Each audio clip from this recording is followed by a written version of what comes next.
चल रहा है ना। बस यही उस शानदार नज़ारे को जन्म देने वाला है जिसे हम सब जानते हैं। अब हम उस क्रूशियल मोमेंट पर पहुंच गए हैं जहां से असली चमक और गड़गड़ाहट पैदा होगी। और फिर कनेक्शन बन जाता है। जिस पल एक स्टेप लीडर और एक अपवर्ड स्ट्रीमर आपस में मिलते हैं, ठीक उसी पल बादल और जमीन के बीच एक पूरा इलेक्ट्रिकल हाईवे, एक सर्किट तैयार हो जाता है। और जैसे ही ये रास्ता बनता है ना, जबरदस्त, मतलब अनबिलीवेबल मात्रा में एनर्जी रिलीज होती है। ये जो चैनल है ना, ये एक पल में 30,000 डिग्री सेल्सियस तक गर्म हो जाता है। पता है ये कितना है? ये सूरज की सतह से भी 5 गुना ज्यादा गर्म है। सोचकर देखिए।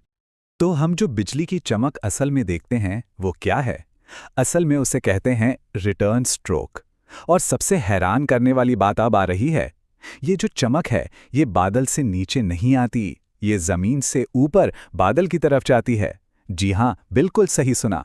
ये इतनी ज्यादा तेज होती है कि हमारी आंखें इस रफ्तार को पकड़ ही नहीं पाती और हमें हमेशा यही लगता है कि बिजली ऊपर से नीचे गिरी है। और ये जो ज़बरदस्त गर्मी है रिटर्न स्ट्रोक की, ये अपने आसपास की हवा को एक झटके में ज़ोर से फैला देती है। हवा का ये जो अचानक धमाके जैसा फैलाव है, ये एक शॉक वेव बनाता है। और यही शॉक वेव है जिसे हम बादलों की गड़गड़ाहट के तौर पर सुनते हैं। तो असल में बिजली की चमक और बादलों की गड़गड़ाहट एक ही सिक्के के दो पहलू हैं। एक है रोशनी और दूसरा है आवाज़।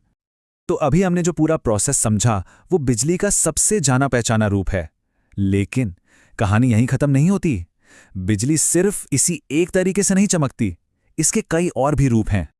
अक्सर हम सोचते हैं कि बिजली हमेशा जमीन पर ही गिरती है, पर ऐसा नहीं है। सच तो यह है कि सबसे आम तरह की बिजली एक ही बादल के अंदर चमकती है, जिसे इंट्राक्लाउड कहते हैं। कभी कभी ये दो अलग अलग बादलों के बीच भी चमकती है, जिसे क्लाउड टू क्लाउड कहते हैं। और हाँ, फिर आता है वो प्रकार जिसे हम सबसे अच्छी तरह जानते हैं और जो सबसे खतरनाक भी है, क्लाउड टू ग्राउंड, जिसकी पूरी कहानी हमने अभी अभी समझी। तो आखिर में बात बस इतनी सी है, चाहे बिजली बादल के अंदर चमके, दो बादलों के बीच, या फिर जमीन पर आए, इन सब का मकसद सिर्फ एक है। ये प्रकृति का अपना तरीका है, एक जबरदस्त तरीका, जिससे वो चार्ज के बिगड़े हुए बैलेंस को ठीक करती है, इलेक्ट्रिकल संतुलन को वापस लाती है।